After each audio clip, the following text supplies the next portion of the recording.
I think most people in body positivity would be welcome to hearing more of men's voices, but there's still a stigma among men about talking about these issues. Hello YouTube, and welcome to the Body Honesty Project. My name is Lydia, and today we are talking all about men. Yes, that's right. Men and the BoPo, male body image issues, male fat phobia, and male dating preferences. We'll begin with my commentary on the subject using a TikTok for reference, and then we'll hear from the panel that I had of Kayla, Megan Ann, and DJ on the same topic in between rounds while we were playing our game. So let's start with the TikTok. Sometimes I get asked, why aren't there more men in body positivity? This tends to be said as like a gotcha moment to suggest that men aren't welcome in the space. There are two things I want to say about this. The first is that I don't think it's that out there for me to suggest that the majority of people making content online tend to be women. And I frequently see the women that are in the body positivity and fat liberation space talk about men's body image issues. I have made content about men's body image issues. What I find interesting is that when I make content like that, I get a lot of responses where people are like, wow, thank you for talking about this. It's not talked about enough. But I also get responses specifically from men who are critical of the message.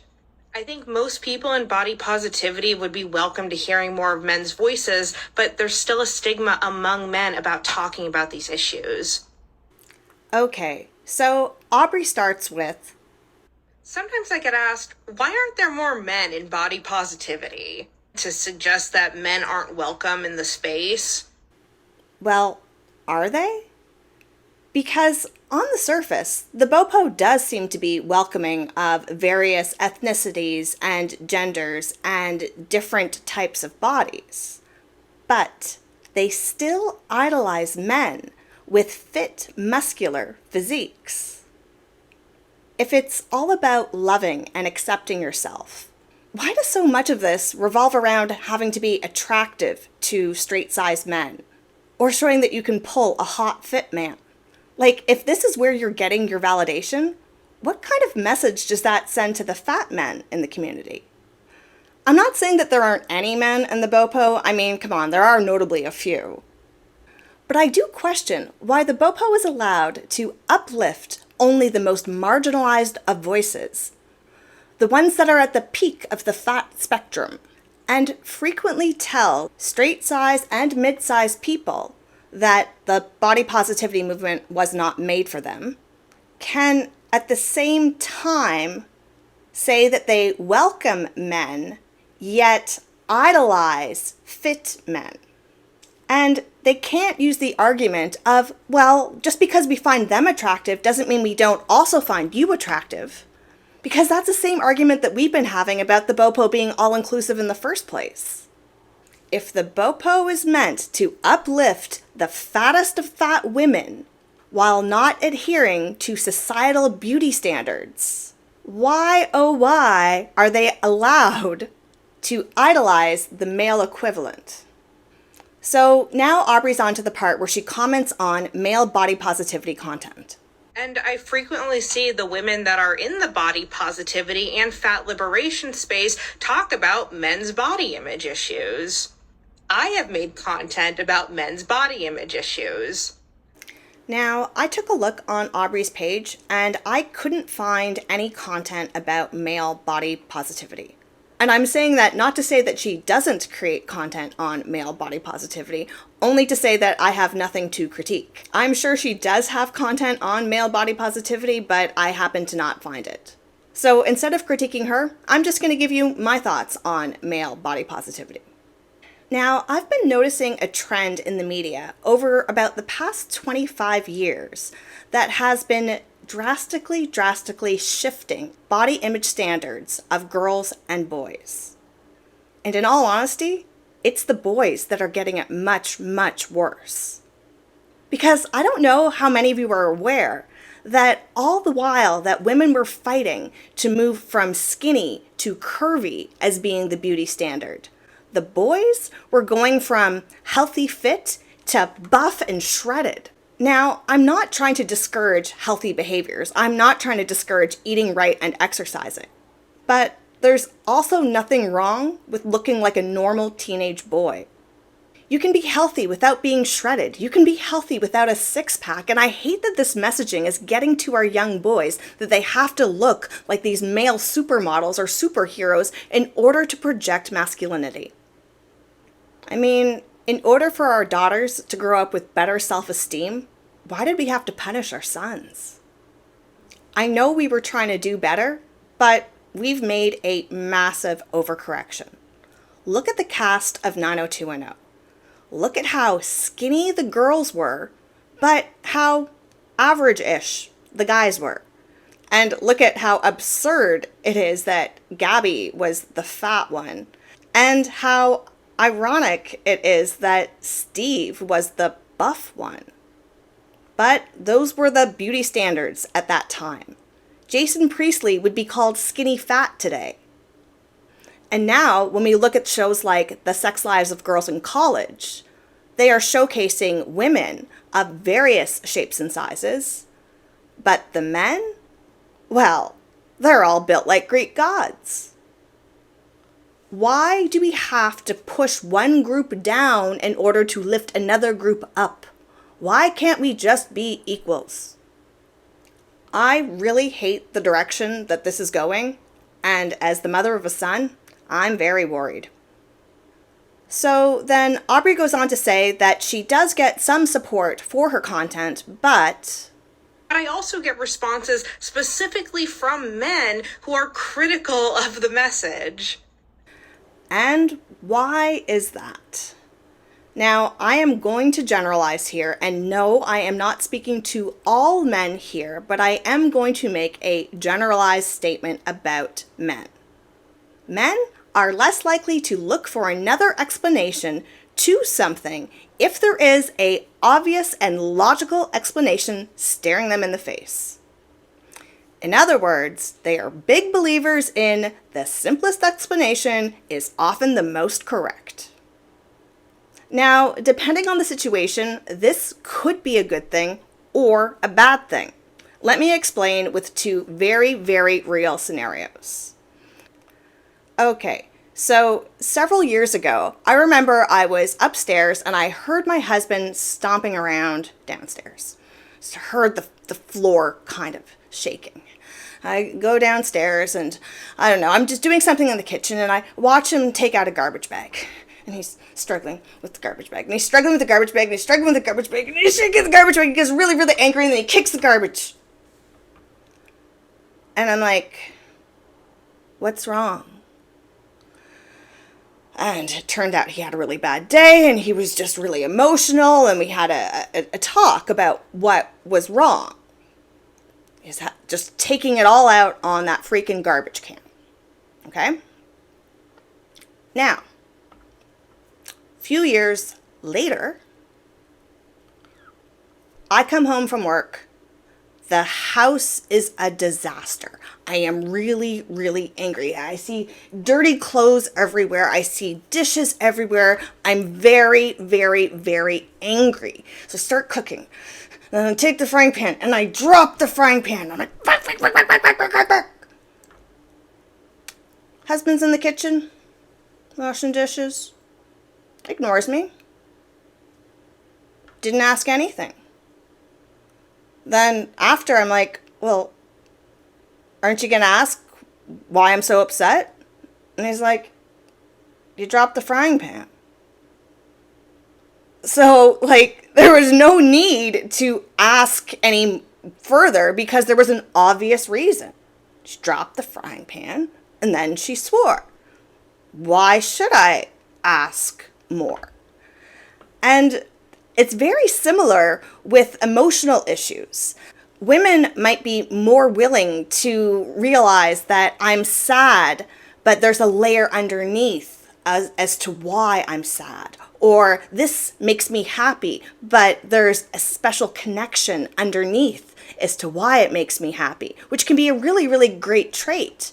But when it comes to something scientific, well, this is a very, very bad trait. Because if a man is presented with, Why am I overweight? Calories in versus calories out. How much do you eat? Oh, okay, well, that's the answer. Why am I going to find another answer if I've already gotten a good answer? It's not in my nature to find another answer if the answer I've been given is perfectly fine. That just seems like a waste of energy. So, my intention was not to make this like War of the Sexes or anything. This is just a trait that I happen to have noticed, and it can be good or bad depending on the situation. And it's also why when us women ask our partners what's really wrong, and they look at us like, what are you talking about? It doesn't mean that there's not something that's really wrong. It just means that they haven't even asked themselves that question.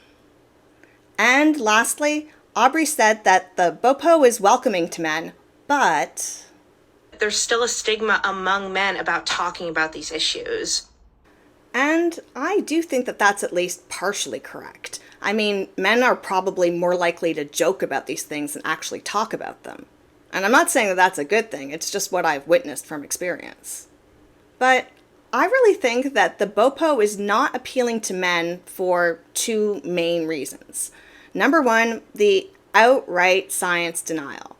If they said, hey, we know it's unhealthy, hey, we know it's calories in versus calories out, and hey, we don't care, maybe more men would join.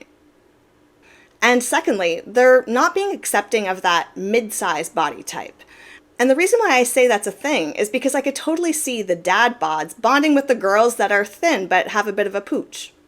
All those body insecurities coming together to commiserate. But that's never going to happen because the BoPo is so extreme, it's not going to be an easy sell to people that already have an answer to that question and have no reason to dig for any other reason. Now, myself, Megan Ann, Kayla, and DJ also spoke about men in the BoPo, which then led into a conversation about dating preferences. We all had a little something different to say. So, on with the conversation. Do you think that the lack of men in fat acceptance means that they've been excluded and that's a bad thing? Or is there something to it where, like, a lot of men just look at fat acceptance and say, this is BS. Why do all these people believe in it? I think it's a little bit of both, for sure. I definitely think. I often think, and I can't speak for men, so I can't speak on this really that much at all. But from what I've seen, it feels as though, oftentimes, straight cis men, don't really identify with those sort of, I would say, identity politics really much at all. And this is a movement that is heavily rooted in identity politics. And so them being excluded most of the time, I believe, is on their own volition. But when I see men that are part of maybe the LGBT community or so on, also being excluded from on the basis of them being men, it is a little bit disheartening for sure, like in my opinion. But at the same time, what are they really missing out on? I don't know, like something that's not very good, something that kind of hurt me and it's hurt other people for sure. So it is kind of like in a way, a double-edged sword there. Mm-hmm. Yeah, I find it very interesting as well when, like, we were talking about Lizzo earlier, all of her men are ripped.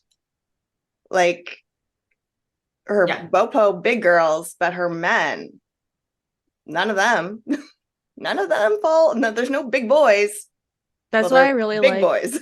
Rihanna's like lingerie activewear brand is like that's true inclusive marketing to me. Like because you have women, men, and everybody on the gender spectrum of all different sizes and shapes and stuff. And I'm like, that's like good. Is it like for selling money? Like, is it for making money? Sure. But I'm like, still, that's like cool to see. But I do think that there is something interesting about how a lot of fat activist women or femme presenting people tend to go for more masculine partners who are very well in shape and not fat, but then rag on men for not being attracted to fat women. It's like it's almost like preferences are a thing anyways. Yeah, literally. Like if you have a preference for somebody that's more muscular, I mean, by all means go for it. That's fine. Yeah, but like I knew that when I'm still am fat people, like let's be clear. But like when I was bigger, I knew I wasn't going to be everybody's cup of tea. Like that's just Same. I know I'm not everybody's cup of tea. even Not when I everybody. was stories I like could tell. even when I was smaller, I wasn't everybody's cup of tea. Like it's just how No. preferences work. It's how the brain works. Like No, yeah, I get that. I'm not everybody's cup of tea. Have anyways. dry humor and I'm covered in tattoos, and sometimes people just don't fuck with that, and that's okay. Well, I don't like what you think about Same. me is not my business, and I'll stand by that. What your Yeah. opinions are about me and your preferences towards me aren't my business, and I'm not going to Mhm. try to change them. I think Yeah. trying to change other people's preferences to suit your ends and suit whatever, you know, which this will probably be my question about preferences in the future in this video. So, but because it's just like a hot topic for me. And it's like, Yeah. I had why a does it man matter? from Brazil email me an entire email about how I could be more attractive to my audience, like physically. And I was like, fuck you. I screenshotted it and it's like in my favorites on my phone because it just makes me laugh. That made me laugh. That's so He I framed got in it the as comments like though. he framed it as like a social experiment. And I was like, I'm not doing this. That's so funny, honestly. It's like, okay, sure. It's like, all right, whatever.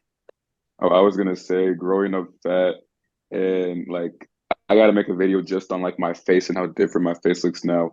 But growing up in like a mostly white middle school and then going into like high school and stuff, like I had no self-confidence whatsoever. And so I was going like I'm a senior right now. I'm going to my senior year thinking like I still feel like I'm 265. And then all my friends and then some girls are like hitting on me. And I'm like, what are you talking? They're like, you look like a player. And I'm like, I feel like I'm playing Minecraft and I was 270 pounds. Like, what are you talking about? No, They're like, you're so huge. You think you're cocky. And I'm first of like, all, bro, I'm playing. What? yeah. Sweaty. First of all, the factor that you're in high school is insane. Second of all, not to like I was just infantilize here you, like but I was senior like, what? what? Like I just turned 27. Like I'm pushing 30. Like I'm I know 28. EJ's the most intelligent teenager I've ever met. That's why I keep on seriously, having I'm him like, on. damn. But also, when I was dating and stuff, like some of like the most fun dates that I had gone on were with people who had also lost like a lot of weight because we were like, we are hot, but we have the personality and like sense of humor of our like former fat selves because it was a coping Yeah. mechanism. Period. So it was Yep. so much Yeah. fun. It's I like you tell want people when someone you're who fat, looks good, that's fine. but also has a personality that you are never going to get sick of. Date a former fatty because that's just how it goes. Like, it's just... Because to survive, we have to be funny because we that aren't good funny. looking. Mhm. You have to be funny, or you have to have Mhm. money, but then you have to have money and be funny, or you're just gonna use your money. So I mean, like, I come from like not like a super privileged background, but like I never wanted for anything, right? But like but my family definitely had a lot of financial issues, but I definitely used my personality and my sense of humor to cope and to be liked by people. And I think a good indicator of that was that I was fat. I was like almost 300 pounds, but I was homecoming queen in high school, which is like very weird. And so like, and That's like so that cute. was, yeah. And I was in marching band. Like I was a band kid. I was a theater I was a kid. Like marching I was band not too. doing any of the stereotypical like attractive things in high school, but like that still happened. And like I always pride myself on just being nice to people in general, and I think that had a lot to do with it too. But like still, like I think I was too nice to people sometimes, and I was too like I coped too much to like just try and be liked Yeah. by people. Yeah. it can I was definitely like happen. I was a doormat. I was like just always too nice to people just because I wanted people to like me because I was different in my school. Yeah. And so like, I was always just like too accommodating, too nice. Like and people were mean to me and I just kind of accepted it sometimes. But yeah, I get that. I get that completely. So yeah, I don't know how we got on this subject, but yeah, I get that. It's Yeah, so like interesting though. Like you should make a video on that because I think I've briefly talked about it. There is a difference in how you're treated. Like there just is. And like whether it's by even medical professionals, like I truly think in fat acceptance, I think that is one thing that they do get right to a point, again, like Lydia said, that like fat people are treated differently in the medical system, and like, or just society. Like I noticed when I was like at my smallest weight, I was more actively sold to in stores. Like I was hit on more, for better or for worse. Like, Yeah. and like it's just interesting to talk about because like it is different. And yeah. Yep. Yeah. I was gonna say too, I've been hit on like going in the hallways, and it's so funny because I'll be walking and they'll be like, "Ooh," no, like literally, I'll be walking the hallway and they'll be like, "Oh, like you're ripped," and then they'll like try to grab me, and I'm like, "I have a girlfriend, like chill out." And Yeah. then I'll either be walking too, and we got freshmen because it's 9 through 12. They'll be like, "Yo, look at this buff ass," and I'm like, "Word." Like, is Yeah. this what it feels like to be catcalled? Like I'm only like 100. I mean, I'm kind of buff now, but I'm only like 182 pounds. Like I'm not Yeah. crazy huge. That's so funny. Yeah, I can't even imagine going through that kind of transformation in high school. Like I was I in can't imagine going through college. high school again. That Oh, like, also. It's been 10 years. I'm done. I'm good. Yeah. And you guys are all Seriously. babies. I finished like over 20 years ago. I know you were I'm like, I feel like I'm your 28, I'm not a protective aunt. baby. And I was finished like, high school in 1997. And if I I was was born American, in it would have been 1996 1996. because where I am, we do 5 years of high school. So Interesting. Yeah.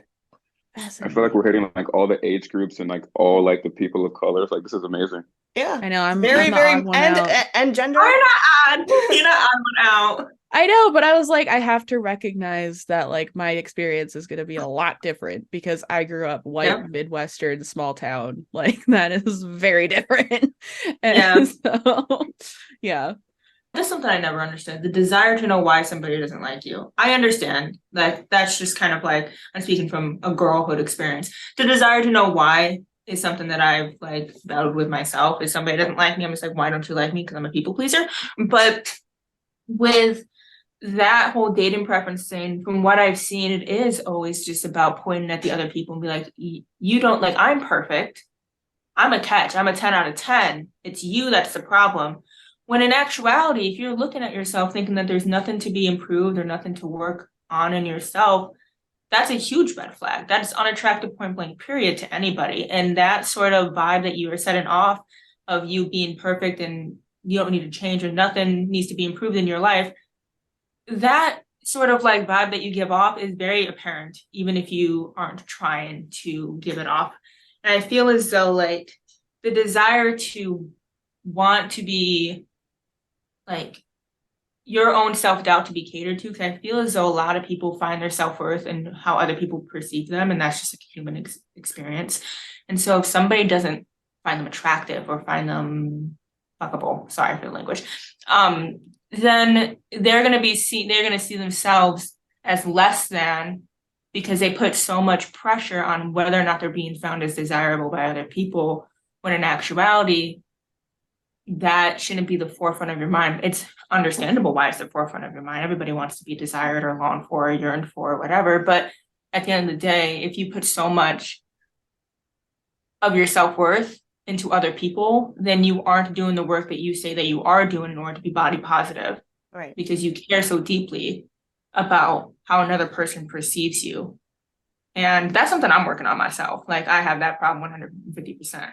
But to say that you are super self-confident and that everything about you is perfect, you don't need to change. And then when somebody disagrees with that, you take it so personally that you want to know why, or that you're pointing the finger at them saying that they're wrong. Then have you done the inner work that you are preaching that other people should do constantly in order to exist? You know what I mean? There's a really good exercise that I think more and more people should do. And that's you take out a paper or whatever, a document, and you write down all the attributes that you want in a partner. And it could be how you would like your partner to look physically, how you want them to treat you emotionally, what kind of job you would like them to have, like all the things like what you would want in a partner. Then you go through the list and you say, how many of these things am I? Mm-hmm. Because I can't would I date myself? Mm-hmm. If I want all these things, how many of these things am I? Mm-hmm. Yeah. That's a great exercise. Mm-hmm. that way we can work on ourselves, because we can't expect our partners to be everything if we can't provide what they want back. Mm-hmm. Yeah, I think a lot of people look for external validation in the way that they think that the partner that they're going to have, this is a deeper conversation we don't need to get into, but is going to fulfill every need that they have, because they are unable to fulfill their own needs for whatever reason. And so I think when the whole dating preferences thing come out, it's okay. I wouldn't say that's okay to be hateful in your dating preferences at all, but it's okay to have preferences, even if they come from environmental factors, experience factors, anything like that. Mm-hmm. It's okay to have those preferences as long as you treat the people that don't fit that preference with kindness, respect, and dignity, like everybody deserves to be treated. Yeah. But just because you don't want to date somebody or you don't want to like have sex with somebody doesn't mean that you don't think that they should exist. And I think many fat activists think that preferences mean that, like, not having them as a preference means that you hate them. And that makes me sad to think that the only way that you feel validated that you belong somewhere is if somebody finds you attractive. That's a whole other deep conversation about like external validation and, like you said, the external locus of control. And I wish that the conversation about preferences was more heavily relied on like different factors than the factors that they are being presented as, where it's just like, oh, you don't find me attractive, that means you hate me, which is such a huge jump from one to another, in my opinion. I'd like to thank Megan Ann, Kayla Shea, and DJ Fitness once again for joining me on the channel. And if you didn't see the first conversation, you can find that right over here. And if you didn't see the game we played, well, you can find that right over here. So until next time, stay body positive, but also body on.